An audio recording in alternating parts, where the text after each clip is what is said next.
অব্যাহত হামলার প্রতিবাদে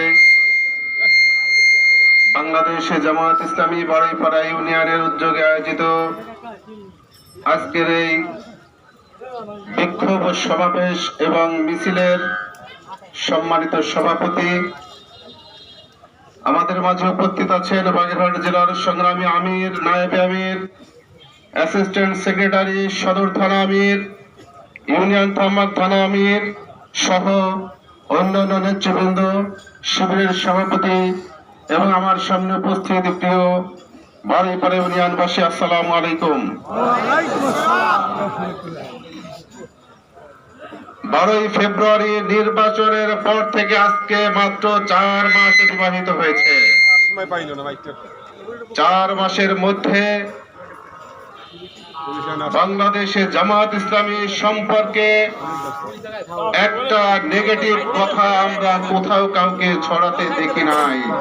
শুধুমাত্র বাড়াইপাড়ায় কিছু সন্ত্রাসী গোষ্ঠী জামায়াত ইসলামী এবং ইসলামী ছাত্র শিবিরকে বিতর্কিত করার চেষ্টা করছে। একটা অনাকাঙ্ক্ষিত হত্যাকাণ্ড ঘটেছে। হত্যাকাণ্ড ঘটার সঙ্গে সঙ্গেই ব্যক্তিগতভাবে আমি এবং আমার দল বাংলাদেশে জামায়াত ইসলামী তার প্রতিবাদ করেছে, নিন্দা করেছে। সঙ্গে সঙ্গে তদন্ত করে যারা এই খুনের সঙ্গে জড়িত তাদেরকে আইনের আওতায় এনে উপযুক্ত শাস্তির ব্যবস্থা করার জন্য আমরা বারবার আবেদন করেছি। প্রশাসনকেও আমরা বলেছি সন্ত্রাসী কার্যক্রমের সঙ্গে জামায়াত ইসলামীর ন্যূনতম কোনো সম্পর্ক নেই। জামায়াত ইসলামী সন্ত্রাসী করে না, জামায়াত ইসলামী মস্তানি করে না, জামায়াত ইসলামী চাঁদাবাজি করে না, জামায়াত ইসলামী টেন্ডারবাজি করে না, জামায়াত ইসলামী দখলবাজি করে না। জামায়াত ইসলামীর বিরুদ্ধে অপপ্রচার চালিয়ে তাদেরকে অশান্ত করবেন না। বাদল মোড়ল হত্যা হয়েছে, তার পরিবারের প্রতি অবশ্যই আমি সহ আমার দল সমবেদনা জ্ঞাপন করছি। সাথে সাথে আব্দুল্লাহ মোড়ল বিএনপির নেতা, সে আহত হয়েছে, তার দ্রুত সুস্থতার জন্য আমরা আল্লাহর কাছে দোয়া করেছি। এই ঘটনার নিন্দা জানানোর পরেও সন্ত্রাসী যে খুনি হোক না কেন তার বিরুদ্ধে প্রশাসনকে অ্যাকশন নিতে বলার পরেও বারবার যদি জামায়াত ইসলামী এবং ইসলামী ছাত্র শিবিরের নেতাদেরকে অপরাধী বানানোর অপচেষ্টা করা হয়, এই অপচেষ্টার বিরুদ্ধে অবশ্যই আমরা রুখে দাঁড়াবো।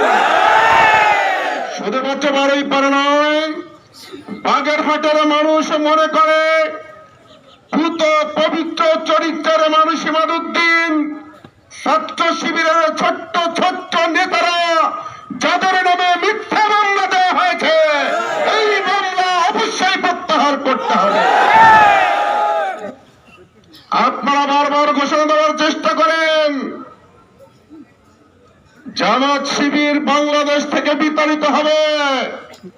আমরা স্পষ্ট করে বলছি জামায়াত শিবির বাংলাদেশ বিতাড়িত হওয়ার জন্য তৈরি হয়নি, বিদায় করে বাংলাদেশের দাপটের সঙ্গে টিকে রয়েছে।